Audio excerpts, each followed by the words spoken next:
بسم اللہ الرحمن الرحیم۔ السلام علیکم۔ میں کمرے میں دلہن بنی بیٹھی تھی جب ایک لڑکی خوشی سے چیختی چلاتی میرے بیڈ پر آ کر بیٹھ گئی اور بولی، دلہن امی آپ بہت پیاری لگ رہی ہیں، لیکن میرے ابو کیا آپ مجھ سے پیار نہیں کریں گے؟ لڑکی کی طرف دیکھ کر میں حیران ہو گئی تھی۔ اس کی عمر 10 سے 12 سال کے درمیان تھی۔ اتنی بڑی میرے شوہر کی بیٹی تو ہو نہیں سکتی، پھر یہ کون ہے جو مجھے دلہن امی کہہ رہی ہے؟ کہیں یہ میری نند تو نہیں؟ میں یہی سوچ رہی تھی کہ میرا شوہر اصغر کمرے میں داخل ہوا۔ اصغر نے آتے ہی اس چھوٹی لڑکی کو اپنے ساتھ لپٹایا اور بولا، گڑیا تم یہاں کیا کر رہی ہو؟ پتہ ہے نا کہ آج تمہارے ببی کی شادی ہوئی ہے؟ ہاں مجھے پتہ ہے ابا، لیکن میں یہاں سے نہیں جاؤں گی جب تک آپ مجھے ہرے ہرے نوٹ نہیں دے دیتے۔ وہ لاڈ سے بولی تھی تو میرے شوہر نے جیب سے اچھے خاصے پیسے نکال کر لڑکی کے ہاتھ پر رکھ دیے۔ میں یہ سارا منظر نامہ دیکھ کر حیران تھی، پر شک بھی نہیں کر سکتی تھی۔ پھر اس کے جاتے ہی میرے شوہر نے مجھے محبت بھرے انداز میں دیکھا اور بولا، تم میری بیوی ہو اور یہ میری بہن ہے، میری چھوٹی بہن، بہت ہی لاڈلی، مجھے بہت عزیز ہے۔ میرے دل میں خدا کا شکر ادا کیا کہ بہن ہی نکلی، بیٹی نہیں تھی۔ آج کل تو لوگوں کا کوئی بھروسہ نہیں، شادی شدہ مرد بھی شادی کر لیتے ہیں۔ میں نے دل میں سوچا اور پھر خدا کا شکر ادا کیا کہ میرا شوہر ایسا نہیں نکلا، پر میں کیا جانتی تھی کہ میرے شوہر کے راز اس سے بھی گندے اور گھناؤنے ہیں۔ رات بہت عجیب سے خیالوں میں گزری تھی۔ صبح سویرے ہی ساس نے کمرے کے دروازے پر دستک دے دی۔ میری ساس بالکل بھی ایسی روایتی ساسوں جیسی نہیں تھیں کہ وہ ہمیں بلا وجہ تنگ کرتیں، پر ان کے دستک دینے کا انداز بڑا عجیب تھا۔ وہ دروازے کو زور زور سے بجا رہی تھیں جیسے کوئی ایمرجنسی ہو۔ اصغر نے کمرے کا دروازہ کھولا تو میری ساس بڑی گھبرائی ہوئی، بیٹا سبین رو رہی ہے، آؤ اس کے ساتھ ناشتہ کرو، اسے بہت ڈر بھی لگ رہا ہے۔ میں اپنی ساس کی بات سن کر دروازے تک آئی۔ آ جاؤ بیٹی، تم بھی آ جاؤ، تمہارے چمکیلے کپڑے دیکھ کر وہ بیچاری خوش ہو جائے گی، اس سے بہت پیار کرتی ہے، ایک ہی تو بھائی ہے نا اس کا، میری ساس نے مکاری سے کہا تھا۔ میرے شوہر تو تیار ہوئے بغیر ہی ناشتے کی میز پر چلے گئے۔ میں 20 منٹ کے بعد اچھی خاصی تیار ہو کر کمرے سے نکلی تھی۔ ناشتے کی میز پر آئی تو دیکھا سبین میرے شوہر سے چپک کر بیٹھی تھی اور بری طرح رو رہی تھی۔ شاید میرا شوہر اصغر اسے اب چپ کروا چکا تھا۔ سبین اب مطمئن ہو کر کھانا کھا رہی تھی۔ میرے آتے ہی اصغر نے سبین کو اپنی گود سے اٹھنے کا کہا۔ وہ جا کر دوسری کرسی پر خوشی خوشی بیٹھ گئی۔ ابا میرے لیے آج کیا لے کر آؤ گے؟ اس نے بڑے مان سے پوچھا تو میں اس کا چہرہ دیکھنے لگی۔ یہ بچی آپ کو ابا کیوں کہتی ہے؟ میں نے دھیرے سے پوچھا تو اصغر مسکرا دیے۔ شروع ہمارے بیویوں والے چونچلے، ایک تو دن تو گزرنے دیتی۔ میں اسی لیے خاموش ہو گئی کہ شاید میرا شوہر مجھے روایتی بیویوں کی طرح سمجھ رہا ہے اور شاید اس نے غلطی سے میرے شوہر کو پاپا بول دیا ہو، لیکن ایسا نہیں تھا۔ شام کو جب میرا شوہر گھر آیا تو سبین پاپا پاپا کرتی دروازے تک چلی گئی۔ دروازہ کھولتے ہی میرے شوہر سے لپٹ گئی اور بولی، میرے لیے کیا لائے ہو؟ میرے شوہر نے باقاعدہ گلاب جامن جلیبی اسے پکڑائی اور کہنے لگا کہ تم کمرے میں جاؤ، میں بھی آتا ہوں۔ اس نے میری طرف دیکھا بھی نہیں، مجھے سلام بھی نہیں کیا اور سیدھا سبین کے کمرے میں چلا گیا۔ میں سمجھی کہ مجھے بھی اس کے کمرے میں پیچھے پیچھے جانا چاہیے، پر جیسے ہی میں وہاں پہنچی، یہ دیکھ کر میری حیرت کی انتہا نہ رہی کہ سبین کے کمرے کا دروازہ بند ہو چکا تھا، تالا تھا اندر سے، اور میں باہر کھڑی بے وقوفوں کی طرح دیکھ رہی تھی سب کچھ۔ میں کچھ کر بھی نہیں سکتی تھی، اس گھر میں ہی ہوئے تھے کہ میں لڑائی جھگڑے پر اتر آتی، اور ویسے بھی میرا شوہر اپنی بہن کے کمرے میں گیا تھا، میں اسے کیا کہہ سکتی تھی؟ چپ چاپ اپنے کمرے میں آ گئی۔ عجیب سی بے چینی میرے ذہن میں چلی آئی تھی۔ اتنے میں میری ساس بھی میرے کمرے میں داخل ہو گئیں۔ شاید انہوں نے مجھے سبین کے کمرے کے باہر کھڑا ہوتا دیکھ لیا تھا۔ آتے ہی انہوں نے مشکوک انداز میں میرے کمرے کا دروازہ بند کیا اور میرے بیڈ پر آ کر میرے سامنے بیٹھ گئیں۔ بیٹی، مجھے پتہ ہے کہ تم پریشان ہو رہی ہو، تمہیں یہ سب عجیب لگ رہا ہوگا کہ تمہارے شوہر کو اس کی چھوٹی بہن ابا ابا کیوں بلاتی ہے اور کیوں وہ اس کے کمرے میں چلا گیا۔ دیکھو بیٹی، پہلی بات تو یہ ہے کہ بیوی کو ہر بات بتائی نہیں جاتی، اور دوسری بات یہ کہ سبین کے ابا یعنی میرے شوہر تو اس دنیا سے چلے گئے تھے۔ اب سبین کو باپ کی کمی محسوس ہوتی ہے تو میرا بیٹا اس کے پاس چلا جاتا ہے۔ اکثر اسے اپنے ابا کی یاد آتی، بیٹا اس کے پاس چلا جاتا ہے۔ اکثر اسے اپنے ابا کی یاد آتی ہے، اسی لیے ہم شکل ہونے کی وجہ سے وہ میرے بیٹے کو ہی اپنا باپ سمجھتی ہے۔ اگر ایسا ہے تو اسے سمجھنے دو، وہ بہت چھوٹی تھی جب میرا شوہر گزر گیا تھا، بیچاری کے دل میں ابھی تک اپنے باپ کی یاد ہے، بس اسی وجہ سے ایسا کرتی ہے نا۔ اس میں سوچنے والی اور پریشان ہونے والی کیا بات ہے؟ میری ساس نے میرے سر پر دلاسا دیا، مجھے تسلی دی اور وہاں سے چلی گئی۔ اب میرا دل تھوڑا بہت مطمئن ہوا تھا۔ مجھے نہیں پتا تھا کہ میری نند اور میرے شوہر کا کیا رشتہ ہے، اسی لیے میں بہت پریشان ہو جاتی تھی اور سوچنے لگتی کہ کہیں میرا شوہر مجھے دھوکہ تو نہیں دے رہا۔ خیر تھوڑی ہی دیر گزری تھی کہ کمرے کا دروازہ کھلا اور اصغر کمرے میں داخل ہو گئے۔ ان کے چہرے پر پریشانی کے تاثرات تھے، وہ مجھ سے بالکل بھی بات کرنے کے موڈ میں نہیں لگ رہے تھے۔ ان کو اس طرح دیکھ کر میں خود بھی پریشان ہو گئی۔ میں نے کہا کیا بات؟ کہنے لگے کچھ نہیں، بس دل بہت اداس ہے، یوں ہی مجھے اپنے ابا کی یاد آ رہی ہے۔ ایک تو اس گھر میں سبھی کو اپنے ابا کی یاد آتی ہے، میری پرواہ کسی کو نہیں۔ یہ کہہ کر میں اٹھ گئی۔ ارے تمہاری پرواہ نہیں ہوگی تو کسے ہوگی؟ تم ہی تو یہ سارا گند صاف کرو گی۔ گند؟ کون سا گند؟ آپ اپنی سکی بہن کو گند کہہ رہے ہیں؟ نہیں، میرا یہ مطلب نہیں تھا، میرے شوہر نے یکدم گھبراتے ہوئے کہا۔ اچھا ٹھیک ہے، میں ذرا فریش ہو کر آتی ہوں، پھر بات کرتے ہیں۔ میں یہ کہہ کر غسل خانے میں گھس گئی۔ میرے ذہن میں ساری پچھلی باتیں چل رہی تھیں۔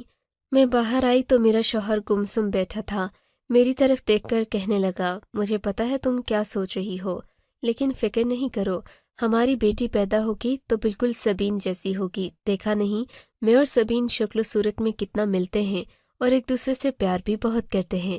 میرے شوہر نے تو مسکرا کر کہا تھا، پر مجھے کچھ گڑبڑ ہی لگ رہی تھی۔ میں مزید کوئی بات کرتی یا اپنے شوہر کی طرف مسکرا کر بھی دیکھتی، کمرے کا دروازہ پھر سے بجنے لگا۔ اب تو مجھے برا لگ رہا تھا، لیکن کیا کرتی، یہاں پر باقی سب لوگ بھی تو رہتے تھے۔ میرے شوہر نے جٹ پٹ دروازہ کھولا، سامنے سبین کھڑی بری طرح رو رہی تھی۔ کیا ہوا بیٹا؟ میرے شوہر نے یہ کہہ کر اسے گلے لگا لیا۔ اب تو یہ بھی اس کو بیٹا کہنے لگ گئے، میں نے دل میں سوچا۔ اور پھر سبین نے رو رو کر اپنا برا حال کر لیا۔ ابا میرے کمرے میں چلو، مجھے ایسے نیند نہیں آ رہی، میں بہت ڈر رہی ہوں۔ سبین کی بات سن کر میرے شوہر نے پھر اسے گلے لگایا اور بولا، فکر نہیں کرو، کچھ نہیں ہوگا، تم جاؤ جا کر سو جاؤ۔ یہ کہہ کر شوہر نے دروازہ بند کرنا چاہا، پر سبین تو آگے آ کر کھڑی ہو گئی۔ نہیں ابا، میں آپ کے بغیر نہیں سوں گی، میرے کمرے میں چلو۔ میرے شوہر نے مجھے مجبوری بھری نظر سے دیکھا، جیسے مجھ سے اجازت مانگ رہا ہو۔ کوئی بات نہیں، آپ سبین کو اس جانے کی کیا ضرورت ہے؟ میں نے اپنے شوہر سے کہا تو اس کا رنگ فک ہو گیا، رنگ پیلا پڑ گیا، جیسے اسے یہ بات بہت عجیب لگی ہو یا پھر وہ اس پر عمل نہیں کرنا چاہتا ہو۔ پھر کہنے لگا کہ نہیں، میں اسے اس کمرے میں کیسے سلا سکتا ہوں، یہ تھوڑی دیر میں سو جائے گی، میں واپس اپنے کمرے میں آ جاؤں گا۔ تو چلیے میں بھی آپ کے ساتھ چلتی ہوں، اسی کمرے میں، میرا مطلب ہے سبین کے کمرے میں۔ میری بات سن کر شوہر ہکا بکا رہ گیا۔ ارے تم کیوں چلو گی؟ بس میں اسے تھوڑی دیر میں سلا کر آتا ہوں، یہ جلدی ہی سو جاتی ہے، بلا وجہ کے نخرے کرتی ہے، شیطان کہیں کی۔ یہ کہہ کر میرے شوہر نے سبین کا ہاتھ پکڑا اور اس کے کمرے میں چلا گیا۔ میں نے دیکھا کہ سبین وہاں سے یکدم غائب ہو گئی تھی، یا پھر مجھے ایسا لگ رہا تھا۔ میں فوراً اپنے کمرے سے باہر نکلی، سبین کے کمرے کے باہر جا کر دیکھا تو بالکل خاموشی اور سناٹا تھا۔ مجھے لگا کہ شاید میرا شوہر سبین کو کوئی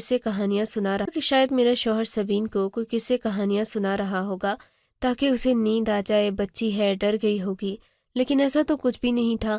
میرے شوہر کی ایک بھی آواز باہر نہیں آ رہی تھی، مکمل سناٹا تھا۔ میں نے جا کر کھڑکی سے جھانکنے کی کوشش کی تو کمرے میں ہلکی ہلکی سی روشنی تھی اور کچھ بھی نہیں تھا۔ اب میں وہیں کھڑی ہو گئی۔ میں نے دل میں ٹھان لی تھی کہ میں یہاں سے کچھ نہ کچھ دیکھ کر ہی جاؤں گی، آج تو اس راز سے پردہ اٹھ کر رہے گا۔ لیکن اسی وقت میری ساس محترمہ وہاں پر آ گئیں۔ انہیں شاید اندازہ ہو چکا تھا کہ میں یہاں پر کھڑی ہوں، مجھے ہاتھ سے پکڑ کر دوسری طرف لے گئیں اور بولیں، بیٹی کیا بات ہے، تم بہت پریشان لگ رہی ہو، لگتا ہے کہ تمہیں اصغر نے کچھ کہا ہے۔ نہیں ماں جی، اصغر نے تو کچھ نہیں کہا۔ اچھا چلو نا، میں تمہیں ایک بہت خاص بات بتاتی ہوں۔ میری ساس کا انداز بڑا شاطرانہ اور رازدارانہ تھا۔ میں تجسس میں پڑ گئی۔ میں نے کہا جی ٹھیک ہے۔ وہ مجھے اپنے ساتھ مجھے اپنے سامنے بٹھا کر بولی، اچھا بیٹی ایک بات تو بتاؤ، تمہارے بھائی کتنے ہیں؟ میرے بھائی 4 بھائی ہیں، آپ کیوں پوچھ رہی ہیں؟ میں نے الجھتے ہوئے پوچھا۔ اور تمہارے چچا تایا وغیرہ کتنے تھے؟ وہ بھی 5-6 تھے۔ بہت اچھی بات ہے بیٹا، جن لڑکیوں کے گھروں میں مرد ہوتے ہیں انہیں مضبوط سہارے ملتے ہیں، زندگی بھر وہ کبھی ذلیل اور رسوا نہیں ہوتی۔ جی یہ بات تو ہے۔ میں نے پھر سے ناسمجھی والے انداز میں کہا، اچھا بیٹی تم یہ دوا کھا لو گی؟ یہ دوا کیوں؟ میں کیوں کھاؤں گی؟ مجھے تو کوئی بیماری نہیں۔ ایک عجیب سا لال رنگ کا شربت دکھا کر میری ساس نے مجھ سے پوچھا تھا۔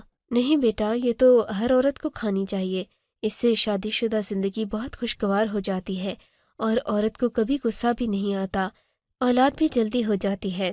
میری ساس نے آخر اپنے دل کی بات کہہ ہی دی تھی۔ او تو آپ کو اولاد کی فکر ہے؟ میں نے ان کی آنکھوں میں آنکھیں ڈال کر پوچھا تھا۔ اولاد کی فکر تو ایک بات ہے، لیکن مجھے تو ہے نا کہ میرے بیٹے کے گھر میں بھی اولاد پیدا ہو، وہ بھی اسے ابا ابا کہہ کر پکارے۔ ابا ابا کہہ کر پکارنے والی آپ کی ایک بیٹی ہے نا، وہی بہت ہے۔ کیسی باتیں کر رہی ہو بیٹا، وہ تو اس کی چھوٹی بہن ہے، تمہیں بتایا تو ہے کہ وہ تمہاری نند ہے۔ وہ میرے بچے کی اولاد کی کمی تھوڑی پوری کر سکتی ہے، بس بہن بھائی کا رشتہ ہے ان کا۔ میری ساس نے عجیب سے انداز میں کہا تھا۔ وہ دوا مجھے پلانا تو چاہتی تھیں پر میں نے نہیں پی۔ پھر میرا ہاتھ اپنے ہاتھ میں لے کر کہنے لگیں، سچ سچ بتاؤ بیٹی، مجھے خوشخبری کب سناؤ گی؟ مجھے ان کا انداز برا لگا۔ میں نے کہا، یہ تو اللہ کے فیصلے ہیں، میں کیا جانوں کہ میری خوشخبری کب آئے گی؟ میری ساس کو میرا انداز برا لگ رہا تھا، لیکن میں نے بھی کوئی پرواہ نہیں کی۔ جب میں واپس کمرے میں آئی تو بس میرا سر چکرا رہا تھا۔ میں نے سوچا کہ میں ابھی سو جاتی ہوں، صبح اٹھ کر اپنے شوہر سے اس سارے معاملے پر بات کروں گی، پر پھر دل میں نہ جانے کیا خیال آیا۔ میں اپنے کمرے سے اٹھ کر سبین کے کمرے کے باہر آ گئی۔ میں پھر سے دیکھنا چاہتی تھی کہ سبین کے کمرے میں ہو کیا رہا ہے۔ اب کی بار تو میری ساس بھی راستے میں آنے والی نہیں تھی، انہیں تو یہی لگا تھا کہ میں اپنے کمرے میں آ گئی ہوں۔ میں نے راہداری کی بجلی بند کر دی تھی کیونکہ مکمل اندھیرے میں ہی اندر کا منظر نظر آ سکتا تھا۔ بجلی بند کر کے میں کمرے کی کھڑکی کے آگے کھڑی ہو گئی۔ ایک آنکھ میں نے جالی پر رکھی تو اندر کا منظر مجھے صاف دکھائی دینے لگا۔ پنکھے کی ہوا سے پردہ تھوڑی دیر بعد ادھر ادھر ہو رہا تھا۔ جب میں نے یہ منظر دیکھا تو میرے تو آنکھوں تلے اندھیرا چھا گیا۔ ایسا لگ رہا تھا جیسے آسمان میرے سر پر ٹوٹ پڑا ہو اور پاؤں تلے سے زمین کھسک گئی ہو۔ میں تھر تھر کانپنے لگی تھی۔ میں سوچ بھی نہیں سکتی تھی کہ میرے شوہر کی حقیقت یہ نکلے گی۔ وہ مجھے اتنا بڑا دھوکہ کیسے دے سکتا تھا، کیسے اتنا گر سکتا تھا؟ میرا دل خون کے آنسو رونے لگا تھا، پر اماں نے کہا تھا جب مرد کے دھوکے پر سامنے آ کر بات کرو گی تو وہ اور دلیر ہو جائے گا اور تم سے کوئی لحاظ یا تکلف نہیں رکھے گا۔ مجھے یہی بات ذہن میں تھی، اسی لیے میں نے خاموشی اختیار کر لی۔ روتی ہوئی میں اپنے کمرے میں آ گئی۔ رو رو کر میرا برا حال تھا۔ آج جو منظر میں نے دیکھا تھا وہ کوئی بھی عورت دیکھے تو شاید جل کر راکھ ہی ہو جائے، وہ بھی ایسی لڑکی جس کی ابھی نئی نئی شادی ہوئی ہو۔ میرا دل خون کے آنسو رو رہا تھا۔ میں اپنے شوہر کو بھی کچھ نہیں کہہ سکتی تھی، بس اب جو کرنا تھا مجھے اکیلے میں ہی کرنا تھا۔ میں نے اپنے آنسو صاف کیے اور سونے کا بہانہ کر کے لیٹ گئی۔ ٹھیک 1 گھنٹے کے بعد میرا شوہر کمرے میں داخل ہوا۔ اس نے مجھے آواز دے کر جگانے کی کوشش نہیں کی، ظاہر ہے کرتا بھی کیوں، اسے اب میری ضرورت ہی کیا تھی۔ میں نے اور کوئی بات، کوئی گلا شکوہ نہیں کیا، سونے کا ناٹک کرتی رہی۔ صبح تک مجھے نیند آ گئی تھی۔ رات بھر جاگنے میں نیند آئی تو 10 کے 12 بجے میری آنکھ کھلی۔ میری ساس میرے کمرے میں آ گئیں۔ مجھے تو یہ لگا تھا کہ وہ مجھ پر غصہ کریں گی، پر ایسا بالکل بھی نہیں ہوا۔ ان کے لہجے میں بڑی شیرینی تھی۔ کہنے لگیں، بیٹی تم اٹھی نہیں ہو، اتنا وقت ہو گیا۔ میں حیران تھی کہ میری ساس میرے ساتھ اتنے میٹھے پیارے لہجے میں بات کیوں کر رہی ہے۔ رات کو بھی مجھ سے بڑی میٹھی میٹھی باتیں کی تھیں اور ابھی بھی کوئی تو وجہ ہوگی، ورنہ مجھ جیسی معمولی لڑکی کے لیے ان کے دل میں اتنا رحم ہو، یہ بھلا کیسے ممکن ہے؟ میں نے اپنی ساس کی طرف دیکھا۔ ان کے چہرے پر تو پریشانی تھی، پر نقلی مسکراہٹ سجائے رکھی تھی۔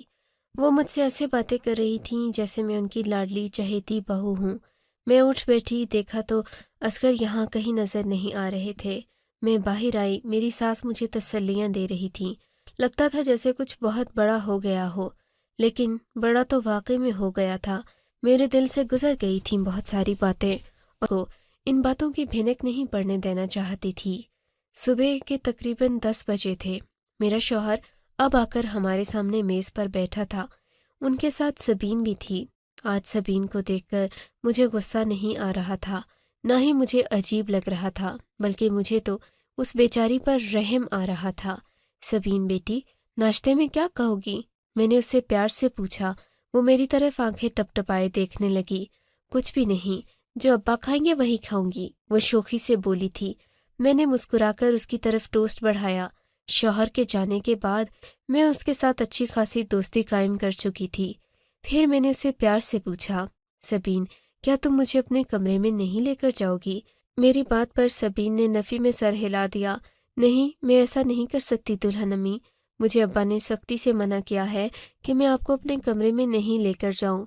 وہ ڈر کر بولی تھی، میں ابا کو نہیں بتاؤں گی۔ پھر آپ مجھ سے کیوں چھپا رہی ہو؟ کیا میں آپ کے کمرے میں آ سکتی ہوں؟ لیکن امی نے بھی تو منع کیا ہے۔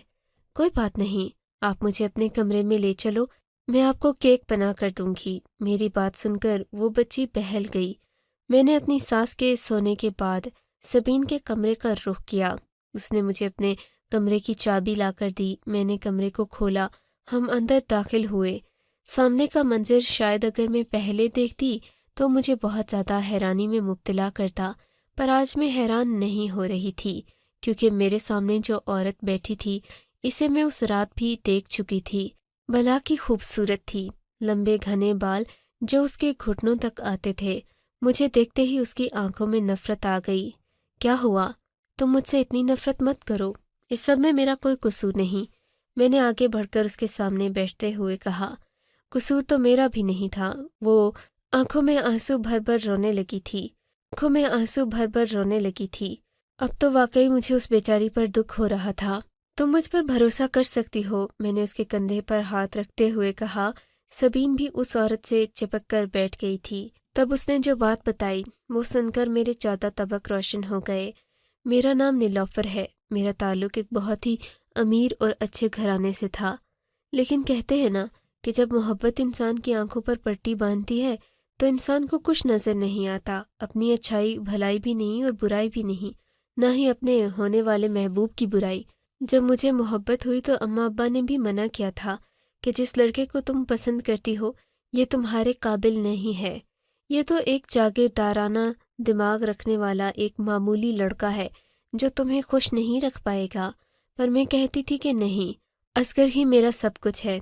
ابا نے کچھ جائیداد بھی میرے نام کر دی اور مجھے اصغر کے ساتھ 2 جوڑوں میں رخصت کر دیا، کیونکہ وہ ان کے زیادہ رشتہ داروں کو اس شادی کا پتہ چلے۔ خدا جانے کہ میرے رخصت ہونے کے بعد ابا نے ان لوگوں کو کیسے فیس کیا ہوگا، لیکن میں اب آ گئی تھی اپنے شوہر کے ساتھ ہنسی خوشی زندگی گزارنے۔ پر زندگی میں بڑے حادثے ہوتے ہیں، زندگی کسی سیدھی روڈ کی طرح نہیں ہے، یہ تو ٹیڑھا میڑھا راستہ ہے۔ میں جب پہلی بار امید سے ہوئی تو میرا شوہر بہت خوش تھا، اور سبین کی پیدائش پر ساس اور شوہر کو جیسے سانپ سونگھ گیا۔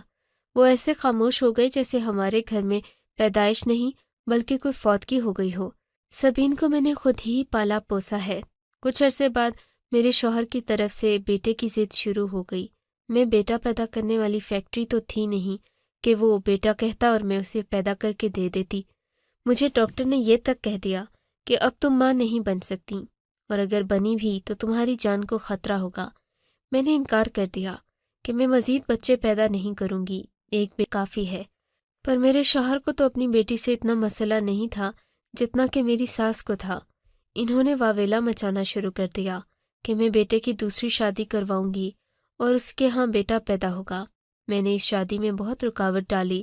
ساری جائیداد میرے نام پر تھی، یہ گھر جس میں ہم لوگ رہ رہے ہیں یہ بھی میرے ابا کا دیا ہوا ہے، کہیں یہ گھر اور یہ چیزیں ان سے چھن نہ جائیں، اسی لیے ان لوگوں نے مجھے اس کمرے میں قید کر دیا، مجھ سے رابطے کے سب طریقے چھین لیے کہ میں اپنے اماں ابا کو بتا سکتی کہ مجھ پر کیا گزر رہی ہے، اور تمہیں بہا کر لے آئے تاکہ تم انہیں بیٹا پیدا کر کے دے سکو۔ وہ یہ کہہ کر رونے لگی۔ اس دن بھی میرا شوہر مجھے یہ سمجھا رہا تھا کہ مجھے اب سمجھ جانا چاہیے، میں اگر اس گھر میں آرام سکون سے رہوں گی تو وہ مجھے اس کمرے سے نکال دے گا، لیکن میں نے منع کر دیا۔ میں نے کہا کہ ایسا ہرگز نہیں ہوگا۔ اس نے کہا تم یہاں سڑتی رہو۔ اس نے مجھے مارا بھی ہے۔ میں اس لڑکی کی باتیں سن کر بہت پریشان ہوئی تھی۔ سوچ بھی نہیں سکتی تھی کہ میرا شوہر اتنا ظالم اور ساس اتنی سفاک ہے۔ میں نے اس سے وعدہ کیا، پھر جا کر وعدے کے مطابق نیلوفر کے میکے والوں کو خبر کر دی۔ جو ہونا تھا وہ تو میری ساس نے سوچا بھی نہیں تھا۔ یہ لوگ بہت غصے میں آئے۔ انہوں نے آ کر میرے شوہر کو ایک کمرے میں بند کیا، خوب پیٹا، اور پھر وہ گھر بھی ان سے چھین لیا۔ جس گھر میں میرا شوہر بادشاہ بنا پھرتا تھا، وہ گھر اب یہ لوگ لے چکے تھے۔ میری سوتن کو طلاق دلوائی گئی تھی۔ یہ لوگ سخت ضرور تھے پر بے غیرت نہیں تھے۔ ایک آدمی نے ان کی بہن پر ہاتھ اٹھایا تھا، وہ کیسے چپ رہتے؟ میری سوتن تو میری زندگی سے نکل گئی۔ سبین کو بھی وہ لوگ اپنے ساتھ لے گئے کہ یہ ہمارا خون ہے۔ میں نے بھی خدا کا شکر ادا کیا کہ میں ایک مظلوم عورت کی مدد کرنے کا ذریعہ بنی، ورنہ بیچاری نہ جانے کب تک اس گھر میں سڑتی رہ اور کسی کو کانوں کان خبر نہ ہوتی کہ وہ کہاں گئی۔